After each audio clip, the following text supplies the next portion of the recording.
Good evening, ladies and gentlemen. Thank you all for being here tonight. I'm Crosby Kemper, the director of the library. I want to thank tonight the Truman Library and members of the bar. I understand that there are over 100 lawyers here tonight.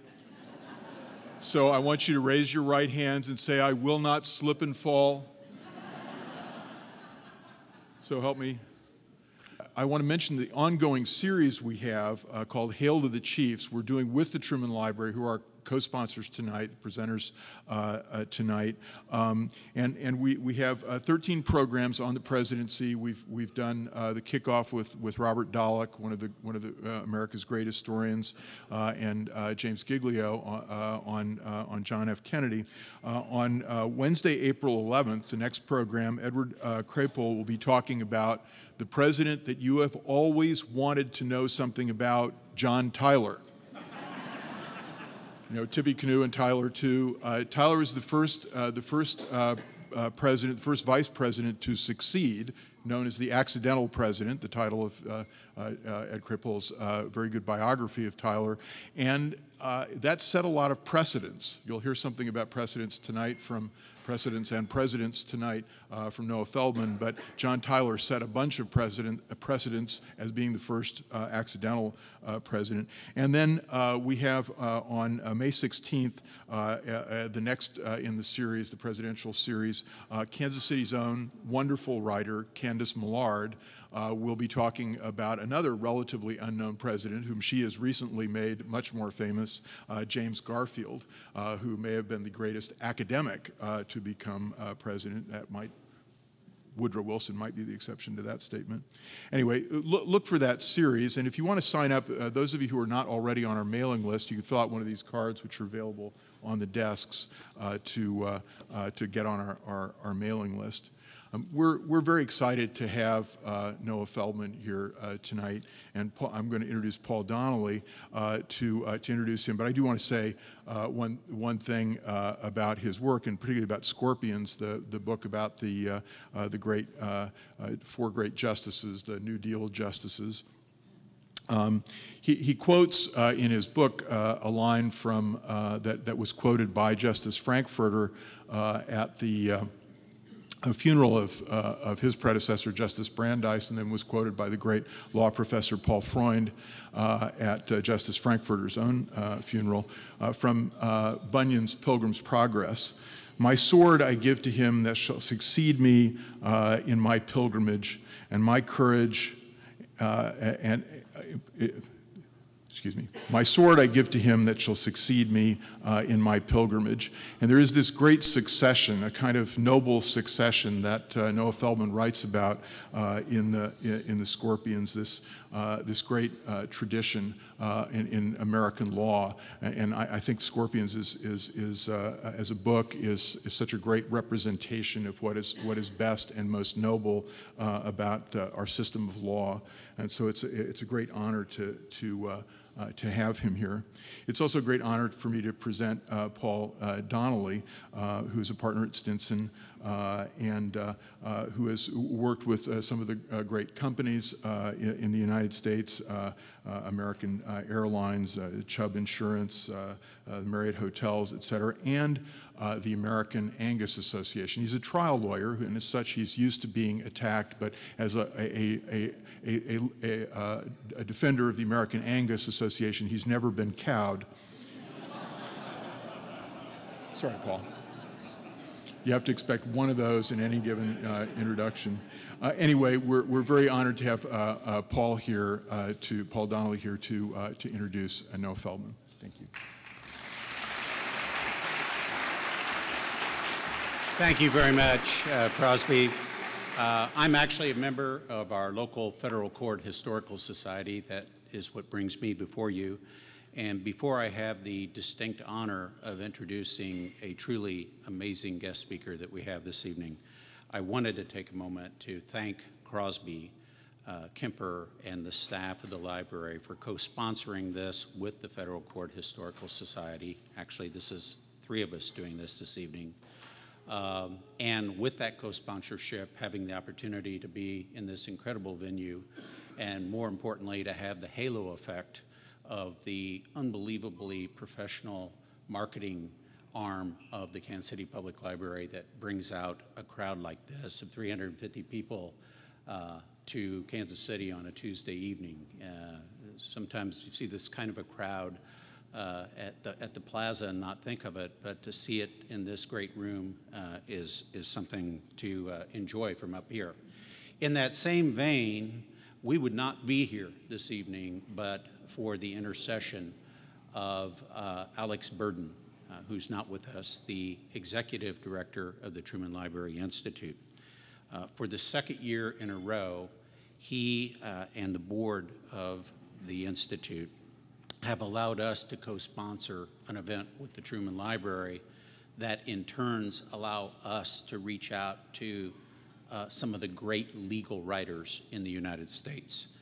And tonight, I have to say that Alex has outdone himself, because I will go to my grave wondering how he managed to arrange to have one of America's preeminent constitutional scholars here tonight in Kansas City, in downtown Kansas City, against the backdrop of the 3 days of arguments that are going on in the Supreme Court of the United States, before the very court that Noah Feldman writes about in such a revealing and engaging and highly readable manner.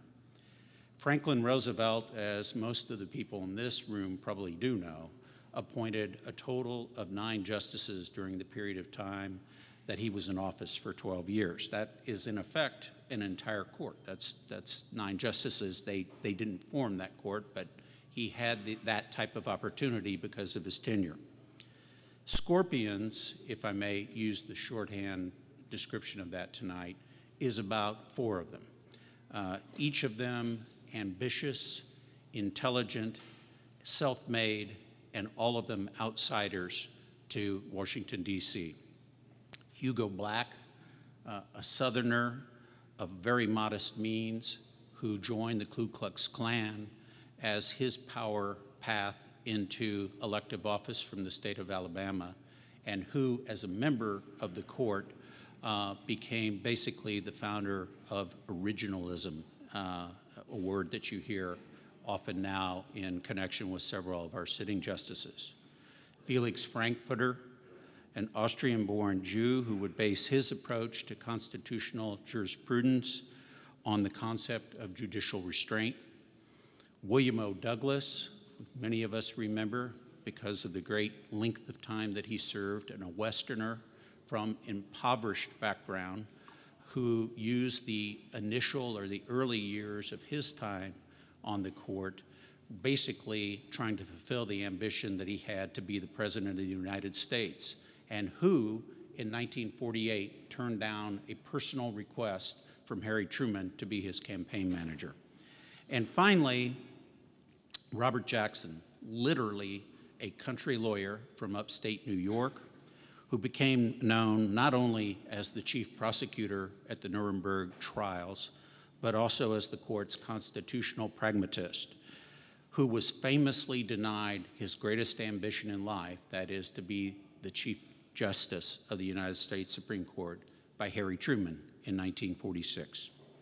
Scorpions, the book, covers roughly the period from the demise of Lockernism in 1937 to the dawn of the Warren Court in 1954 with the Brown decision. But its themes resonate today in this country and tonight even in Washington, D.C.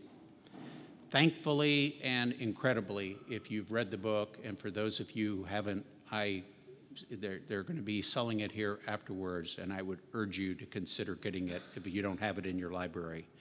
Incredibly, Scorpions is not some drab, plodding dissection of the very famous cases of that era, written solely for constitutional lawyers or law professors or students.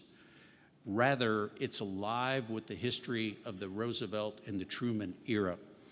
And these 4 characters in these pages of this book are revealed in all of their brilliance, and several of them were brilliant justices, and it also shows them with all of their human frailties and weaknesses. If you suffer from resume envy, or you've ever had that nagging feeling that at the age of 42, you didn't really make as much out of your life as you want, you should cover your ears as I get ready to tell you about our speaker tonight. Noah Feldman is the Bemis Professor of International Law at Harvard Law School, where he specializes in constitutional studies, with a particular emphasis on the relationship between law and religion, constitutional design, and the history of legal theory. He is also a contributing writer for the New York Times Magazine and the Bloomberg View. And I was driving Noah down this evening, and he had just finished an article on the arguments today that will be posted as we sit here. So if you have an opportunity before you go to bed, you might want to get his view of that, and I'm sure he'll be glad to entertain questions.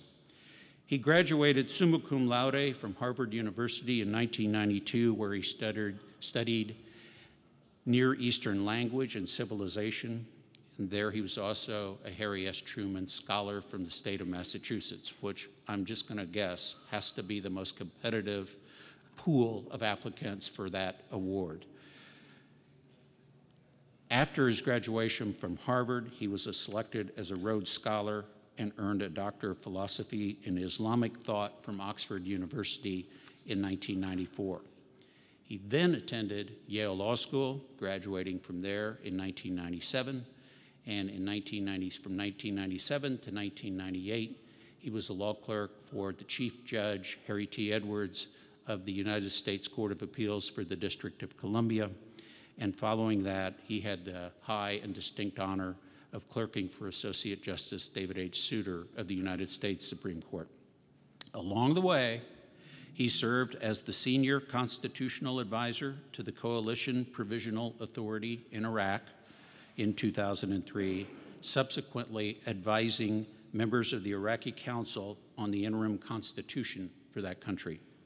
In the winter of 2011, he was featured as a legal scholar on Ken Burns' highly acclaimed documentary Prohibition, and many of you I know saw that and would have been very familiar with Noah Feldman in that context.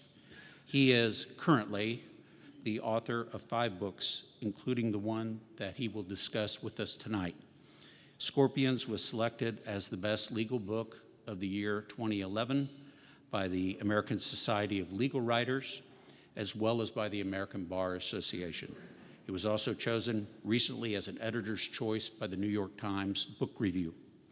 So if you're like me, remember this evening and where you were, because we will surely be hearing about our guest in the future and hearing from him. It's my great honor to introduce Noah Feldman.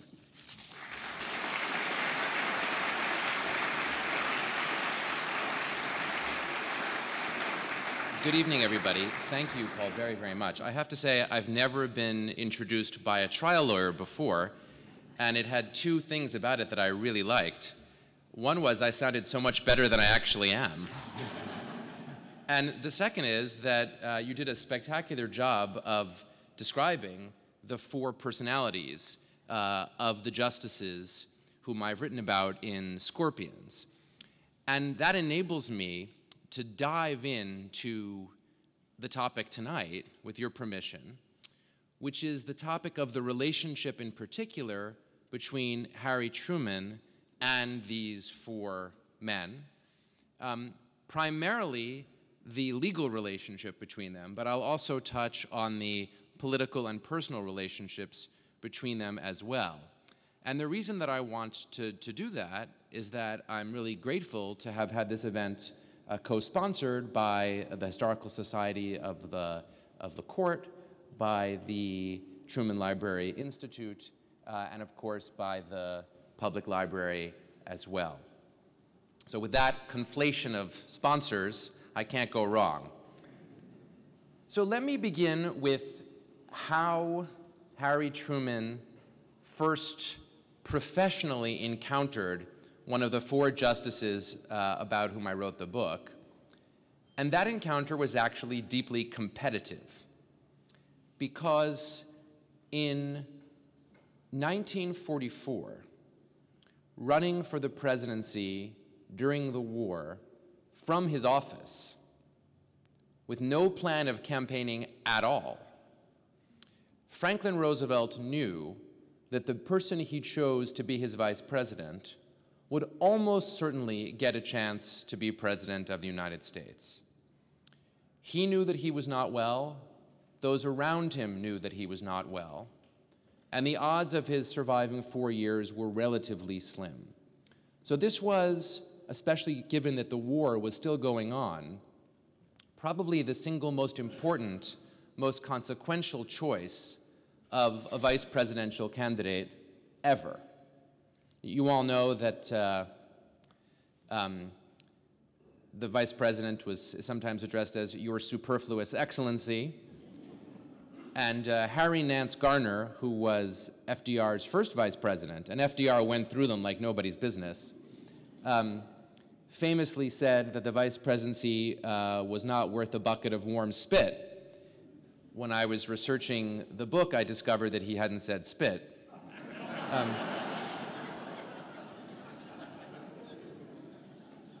But in this particular case, the vice presidential choice was crucial, and everybody knew it. And in that situation, Roosevelt settled on one candidate whom he strongly preferred to any other candidate and whom he considered the best young man in the New Deal. And that person was William O. Douglas, who had been promoted within the Securities and Exchange Commission from the legal professional working on a commission to investigate railroad bankruptcy to chairman of the SEC in just under 14 months.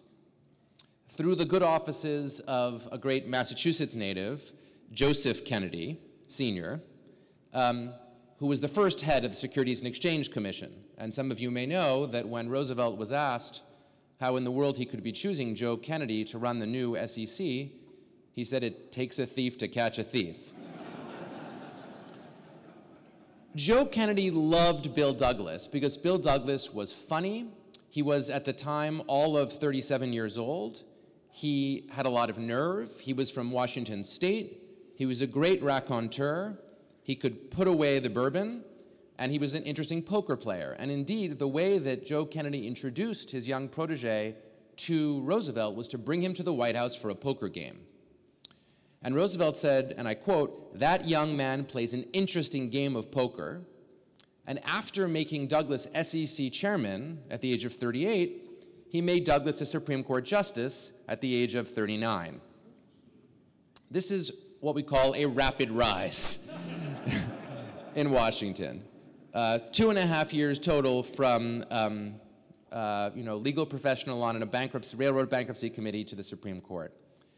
So Roosevelt thought extremely highly of Douglas, and Roosevelt wanted someone to succeed him whom he believed had political it, that was the phrase that Roosevelt liked to use, but who also shared Roosevelt's political preferences, and in those days that went by the phrase, "Were you a New Dealer or weren't you?"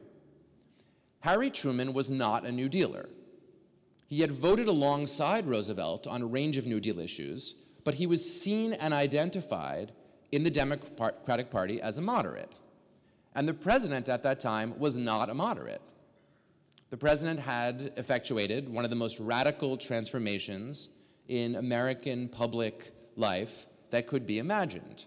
He'd essentially created the modern welfare state, and while he was at it, he'd thrown in the modern administrative state, and did all of this against the backdrop of the sense that this possibly wasn't constitutional, but he had the votes in Congress, and when Congress stood in his way, or rather when the court stood in his way, he threatened to pack the court. So Roosevelt was understood as a radical person in his own time, thought of himself as achieving radical things, and Harry Truman wasn't. Harry Truman was a centrist.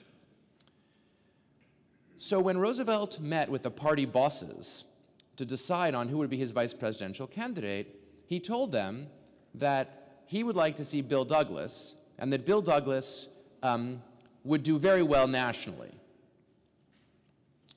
Douglas was a Westerner, or at least presented himself as a Westerner from Washington State. and this was Roosevelt's line.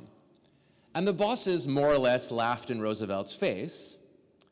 They very much did not want someone who was responsible to no constituency and who himself had made his reputation by walking around the country insulting the people he was supposed to regulate.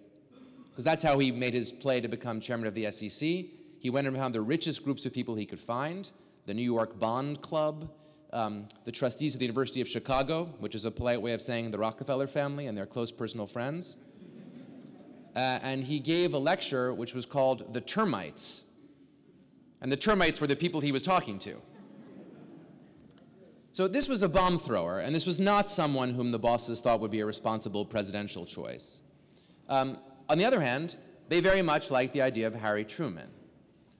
Truman was seen by them as someone who understood how politics actually worked, and his relationship to party bosses had been close.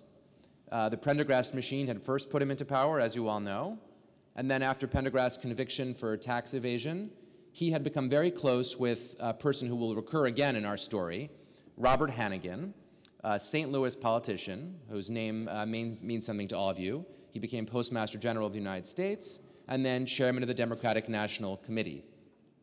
Hannigan led the forces in the room in explaining to Roosevelt that it was Truman whom they preferred. And Roosevelt said, well, I get that you boys prefer Truman, and you boys are the ones I'm relying on to get me elected.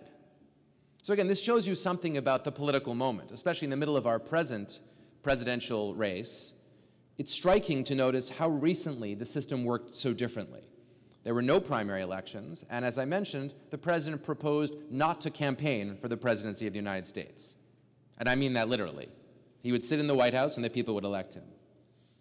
Under those conditions, he needed the party bosses.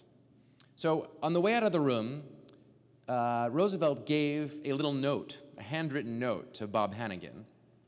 And on it, he wrote, and there are two contested versions of what he wrote, I would be very happy to run alongside Bill Douglas or Harry Truman, or the other version of the note, I would be very happy to run alongside Harry Truman or Bill Douglas. Not an enormous difference, but it mattered to them. Hannigan took the note with him, brought it to the Democratic National Convention in Chicago, gave it to his wife for safekeeping. She kept it in her pocketbook the entirety of the campaign, of the convention, and under their mattress at night when they went to bed. That's how important this was. So that at the crucial moment, he could display this, and he displayed it just at the moment that Douglas seemed to be waning and Truman seemed to be growing. And here Truman's political acumen began to show itself. Douglas was on the Supreme Court of the United States. He couldn't show up and campaign for the job of vice president, though he desperately wanted it. Truman, though, arrived a week early in Chicago and began a canvass of all of the politicians there, the party bosses, the state governors, and most importantly, the labor unions, because he knew the labor unions would be skeptical of him because they liked Henry Wallace, Roosevelt's then sitting vice president, a man whom Roosevelt had disqualified from the vice presidency for reasons that some of you may know. And if you know this story, this is another truly fascinating story. It wasn't Wallace's left-wing political views that were the problem. Roosevelt had no trouble with those. It was that Wallace had developed a close relationship with a Russian theosophist who claimed that he was a reincarnation of an ancient Tibetan Buddhist Lama.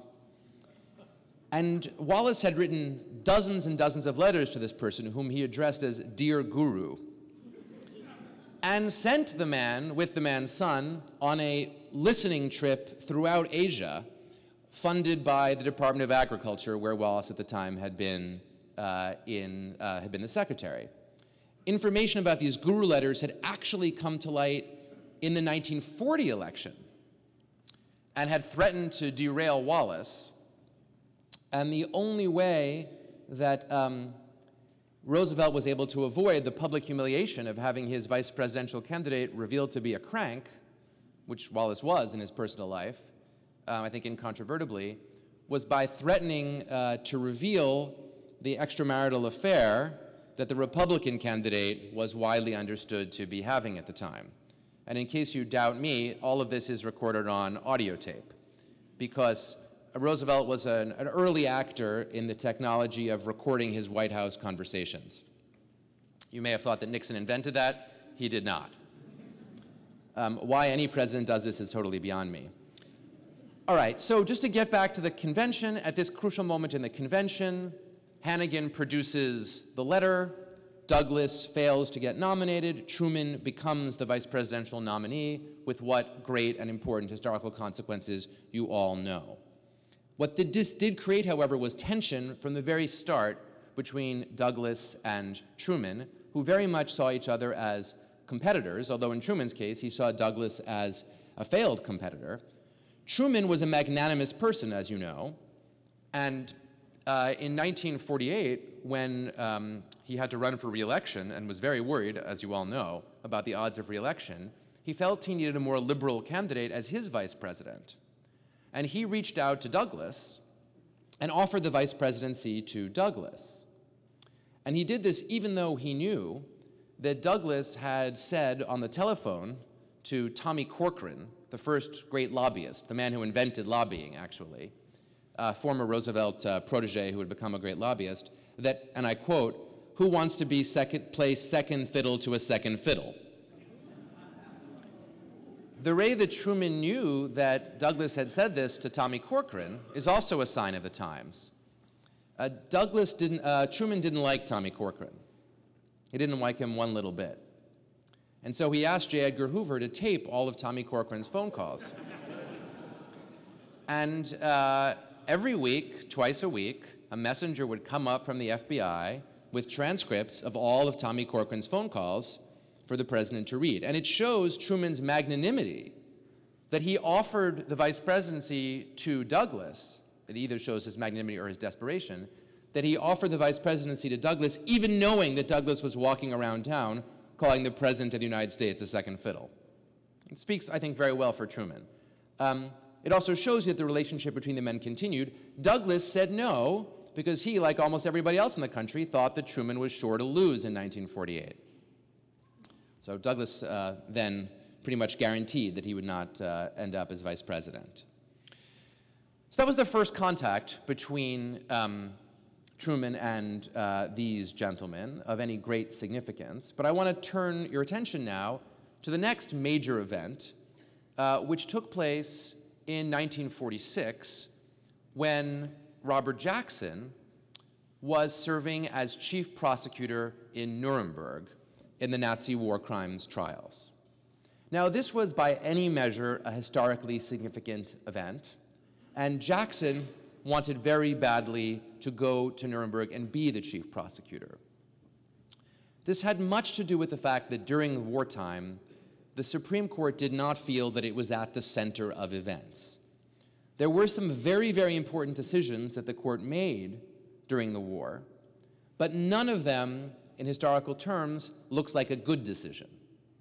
The two most famous are the truly shameful decision in the Korematsu case, in which the Supreme Court upheld the compulsory internment of Japanese Americans and Japanese nationals in what at the time were openly called concentration camps.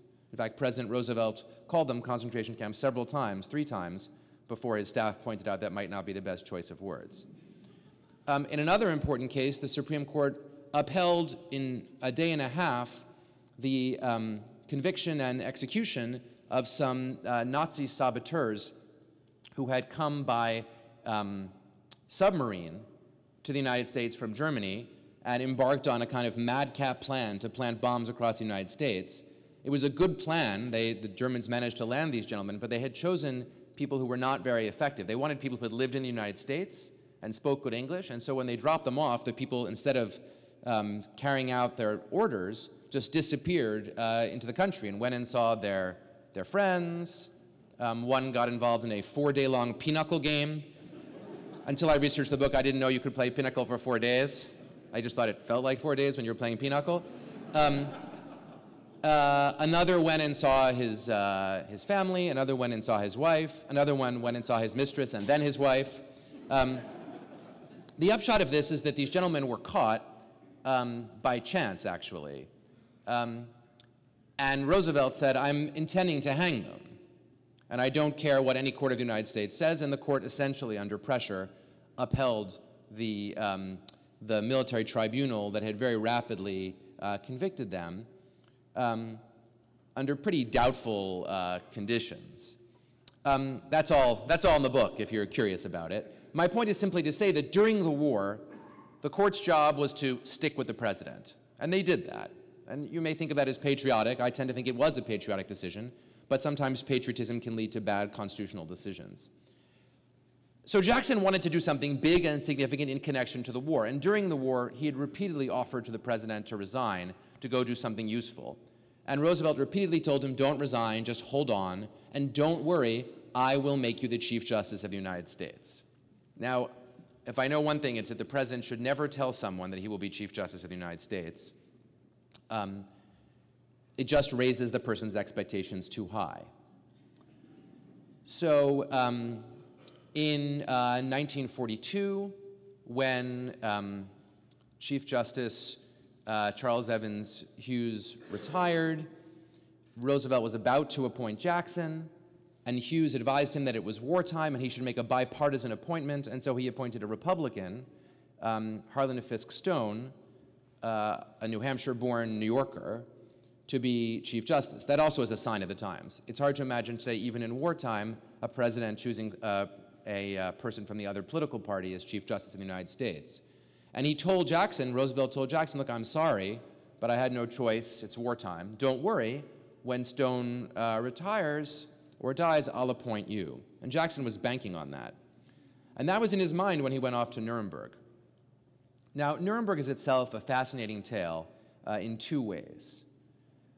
In one aspect, what's fascinating is that our collective memory today of Nuremberg as a trial of the Nazis for crimes against humanity, and particularly the crimes against the Holocaust, is not altogether historically accurate. It turns out that it was very important to the United States not to charge, and also to Britain and France and to the Soviet Union, not to charge the Nazi leadership primarily with killing Jews. They wanted crimes against humanity in the broadest sense. The way they did that was to charge the Nazis with the crime of aggressive war. There was only one problem with this theory. There was no such thing as a crime of aggressive war in international law. No treaty had ever outlawed war. No one had ever been tried simply for going to war. And in fact, going back to World War I most recently, plenty of countries that were now on the winning side of World War II had themselves gone to war without any very obvious or necessary attack on them. Great Britain joined World War I because it had a treaty obligation, not because it had itself been attacked. So it fell to Jackson to explain to the world why it was appropriate to prosecute the Nazis for aggressive war, even though they hadn't clearly known about it in advance. And his strategy in this regard was sort of the ultimate strategy of pragmatic jurisprudence or pragmatic law. He said in his oral argument at Nuremberg that if we fail to punish these Nazis under law, law itself will have been shown to be useless. And civilization will have been shown to have no use for the rule of law. We therefore must convict them in a court of law of a crime to prove to the world that the rule of law shall prevail. And we can talk more about this in questions and answers if people are interested, but I'll just say as a shorthand that what you think about that will tell you your own philosophy of law. You may not have known before you came in here that you had a philosophy of law, but I promise you you do, and here's a little test of how you'll know what it is. If you find Jackson's argument persuasive, you're a pragmatic believer that the purpose of law is to make the world a better place and to facilitate just and effective outcomes in the world, to make the world instrumentally better for all of us. If, on the other hand, you think that even the Nazis deserved trial for a crime that they could have known about in advance, then you believe in justice as procedure. Then you believe that what makes our decisions of courts just decisions, as opposed to mere exercises of power, is that they follow a system whereby you know the rules first, and only if you break them may you be punished. Now, I want to say for the record, those both are views with a deep and sophisticated support among legal thinkers. And I think they're both very plausible views. I'm not here to judge between them, certainly not today, certainly not in an aside. But that said, that was very much at the core of what Jackson did in Nuremberg. The second fascinating aspect of Nuremberg was that Jackson chose to cross-examine Hermann Goering, who was the most important surviving Nazi. And most observers thought that Goering got the better of Jackson. And Jackson got angrier and angrier and angrier and made his situation worse and worse and worse. And he became more and more and more and more nervous, upset, and stressed out, to use an anachronistic term, as the trial proceeded. Now, that all happened in April, and then, in March. And then in April of 1946, with the trial nearing its end, Harlan Fiske Stone, the Chief Justice of the United States, died. This put Jackson in an incredibly difficult position. Now, he had been gone from the United States uninterruptedly since the previous autumn, when he went out to start being the chief prosecutor. When a justice of the United States disappears for a year from the court, leaving 8 justices instead of 9, you might think he would have checked with somebody or gotten the approval of his colleagues or the Chief Justice. Jackson had done none of those things. He reasoned that he had life appointment, life tenure, that he had an appointment to serve at Nuremberg from the President of the United States, from Harry Truman, who had appointed him shortly after Roosevelt's death. And he didn't have to ask anybody's permission. He didn't work for the Chief Justice, he felt. And his colleagues could manage without them. So initially he told them, I'll be back by, he left in the spring and he's in June, and he said, don't worry, I'll be back by October. The trial hadn't even begun by October. It wasn't even close to beginning. While he was gone, the Chief Justice, Harlan Fiske Stone, had become more and more and more angry at Jackson. And he was angry at him for 2 reasons. He was first angry at him for leaving them in the lurch without his services. He was second angry because Stone was one of those people who believed the Nuremberg trials were unjust to their people who were being accused. Stone was not some sort of a Nazi sympathizer. To the contrary, he thought it would have been perfectly acceptable just to shoot the Nazis and be done with it. And yet, he referred to the trial in letters to his friends as Robert Jackson's high-grade lynching party. He believed that to present as law a trial where the outcome was foregone, where everyone knew that the overwhelming majority of the Nazis would be convicted and many would be executed, made a mockery of the very idea of the rule of law. And he made this view known not publicly, but pretty clearly to various of his friends. So there was no love lost between Jackson and Stone. Now, Jackson's friends in Washington immediately sent him cables saying, come back to Washington right away in order to try to become Chief Justice. You have to lobby for this job. But he couldn't, because having told Stone that he couldn't get away all year from Nuremberg, he could hardly go back to Stone's own funeral and have people whispering that he'd only come back to lobby for the Chief Justiceship. So he was stuck. So he stuck it out in Nuremberg. Even then, he came extremely close to being appointed by Truman, because Truman, in general, in a very good faith way, tried to effectuate Roosevelt's wishes. And he knew, as did everyone in Washington, that Roosevelt had promised Jackson that he would be Chief Justice. And according to one report that Jackson heard later, Truman was just hours from naming Jackson when the following twist took place. The twist began with Hugo Black, the Southern justice, whom Paul mentioned earlier, who, though he began his career as a member of the Ku Klux Klan, because that was how you got elected to the Senate from Alabama in 1928, had broken his ties with the Klan and went on to become a great racial liberal on the Supreme Court. And in a great moment of vindication for Black, a few years later in 1954, actually in 1952, after Brown against the Board of Education had been argued, when the justices were discussing it in private conference, the way on Friday they'll talk about the health care law, he was the only, there were 4 justices at the time who had grown up in the segregated South, The other three all said they were not prepared to end segregation. He said, I'm absolutely committed to doing it. All hell will break loose. It doesn't matter. Justice demands this result. And in that moment, I think it's fair to say that he redeemed himself from the taint of his earlier Klan membership. But Black was culturally very much a Southerner, and his honor was easily offended.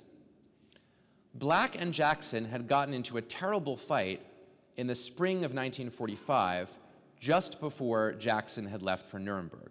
And the fight was over an obscure case called the Jewel Ridge case, which involved the question of whether coal miners should be paid for their time from leaving the leaving the place where they left for the mine, all the way down to the mine and all the way back up, portal to portal pay, or if they should only be paid for the time they spent mining. And it came down to the interpretation of a statute, and it was a very close case, a 4-4 division with one justice, Stanley Reed, who tended to go back and forth on these things, unsure of how to go. And initially, Reed thought they shouldn't be paid portal to portal, and then he changed his mind and said they should be paid portal to portal. The opinion was assigned to Justice Frank Murphy, who had been the mayor of Detroit, the governor of Michigan, and the governor general of the Philippines, a fascinating figure in his own right, who was generally seen by others on the court as an intellectual lightweight, justly or unjustly. Murphy, by the way, is notable for being one of the only justices to stand up in the Korematsu case and say, what's going on here is wrong, this is racism and it should be reversed. But the other justices didn't think much of him. He complained to Jackson, who was going to write the dissent in the case, that he was under pressure from Black to issue the opinion quickly. Jackson was upset about this, but didn't do anything about it. The opinion came out. After the opinion came out, the people who had lost, the owners of the coal mines, the coal companies, filed a petition with the Supreme Court saying that Black should have recused himself from hearing the case because it was argued by his former law partner, a man called Crampton Harris. Now, it had been 20 years since they'd been law partners, but Harris had in fact represented Black in a matter when he was in the US Senate. In fact, he had represented him in a suit by William Randolph Hearst, of all people, against Black for Black's outrageous use of the subpoena power against Hearst's private telegrams. Another interesting story, but not for tonight.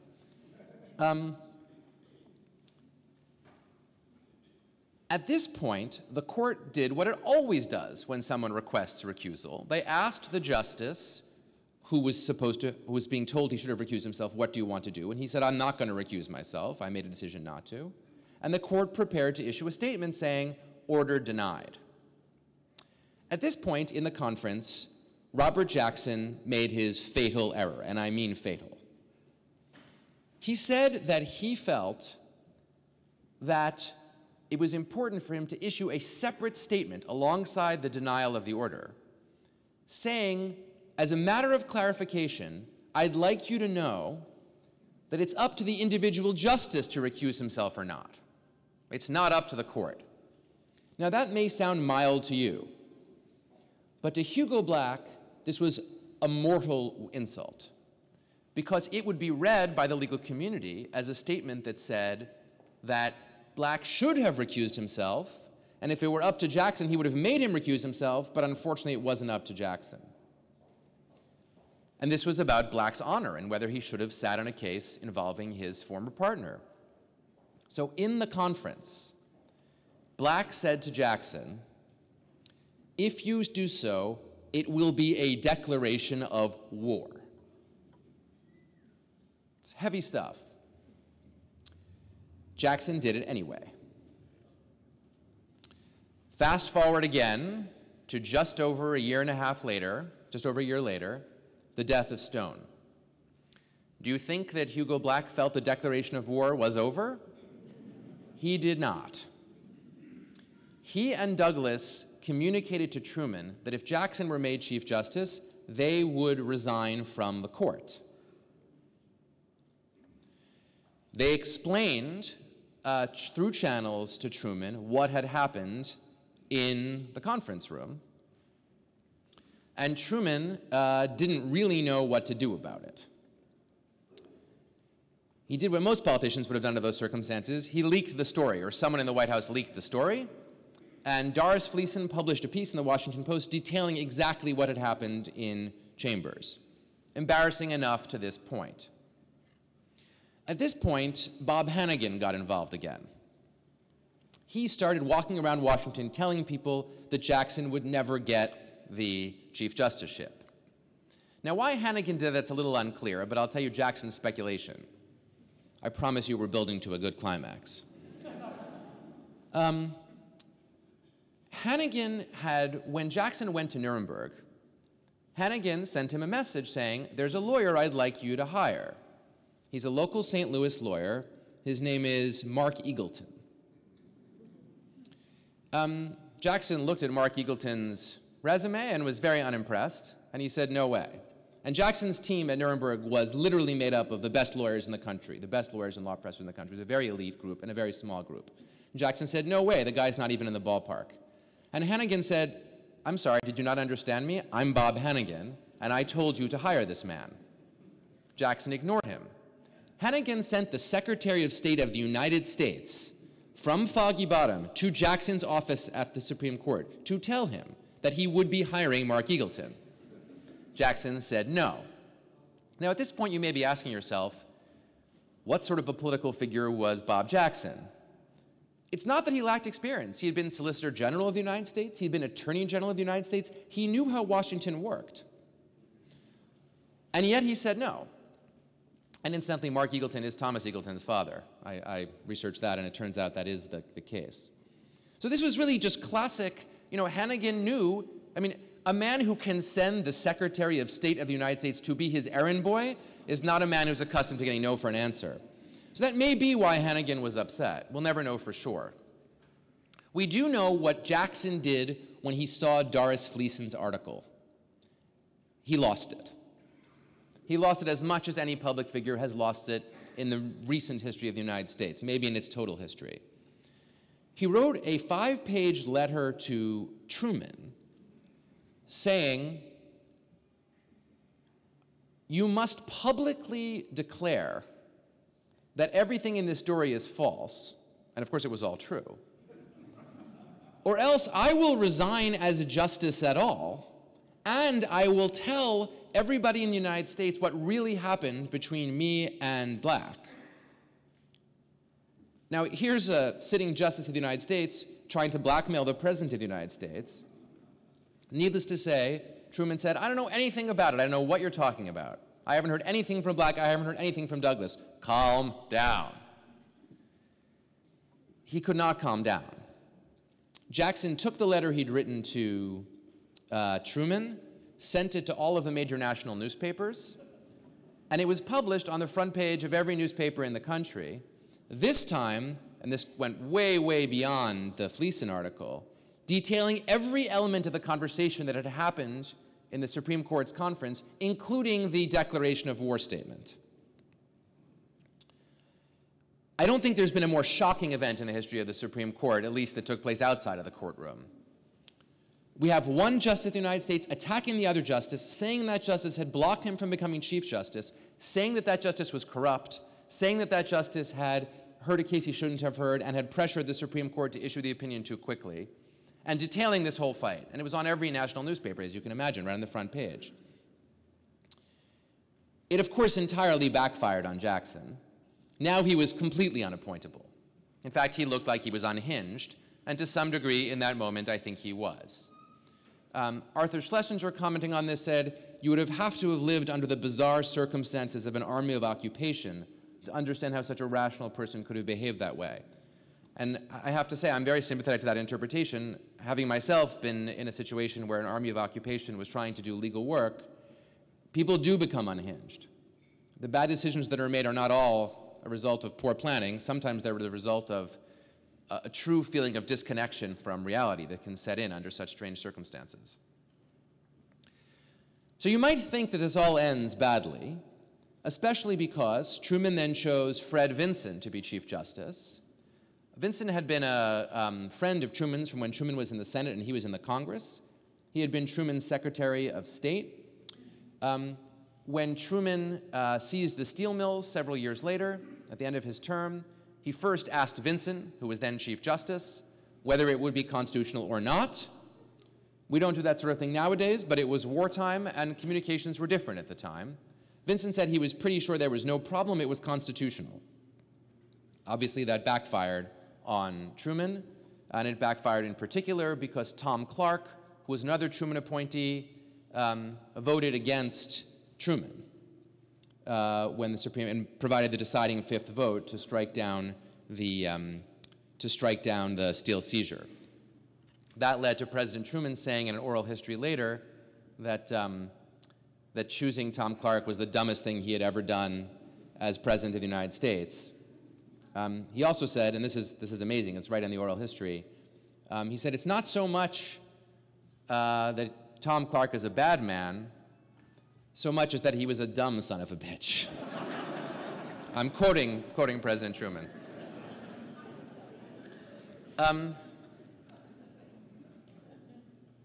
But the story does nevertheless have a happy ending, because ultimately, Jackson, Black, Frankfurter, Douglas, and the other justices did eventually come round in deciding Brown against the Board of Education, ultimately, to making what remains the most important and consequential decision ever reached by the Supreme Court of the United States, and the most inspiring, when they struck down the system of segregation that had obtained in the United States since the end of the Civil War. Vinson was not there for it. Vinson had opposed this vote till the last, and he died after the case had sat around the Supreme Court for a year. And Felix Frankfurter, who very much wanted this decision to come out but felt it had to be unanimous, greeted one of his former law clerks in Washington when he showed up for the funeral by grabbing him by the arm and saying, "This is the first evidence I have ever had that there is a God." Earl Warren became Chief Justice. He badgered and browbeat the other justices, including Jackson, who balked at the idea that the Supreme Court should say that it had been wrong when it decided to allow segregation in the 19th century. Jackson had a heart attack, was in the hospital. Earl Warren, a great politician, went to the hospital, delivered the opinion to Jackson, told him, "You're going to sign this." He did. Said, "You're not going to issue a concurrence." He didn't. And in 1954, the Supreme Court was able, in the last act of the Roosevelt Court, to achieve unanimity, an extraordinary feat, an extraordinary accomplishment under any circumstances. And my story ends there. This week, the Supreme Court, as you know, is hearing another case of extraordinary moment and consequence. Its deliberations are being watched very closely. The outcome will be known to us almost certainly by the end of June. When a Supreme Court sits and decides on tremendously important and controversial issues, the way that the court is doing it now, it is hearkening back to the Roosevelt Court and a group of justices who sat on that court who were self-made, who were opinionated, who were brilliant, who hated one another, but who managed collectively to produce some of the most significant jurisprudence ever in the history of the court. Appointed by Roosevelt, all began as liberals, two became conservatives, and founded some of the leading schools of constitutional thought. The message is that justices are unpredictable, that personalities change with time, and that great people, men or women, are not without their flaws. Thank you very, very much for your attention.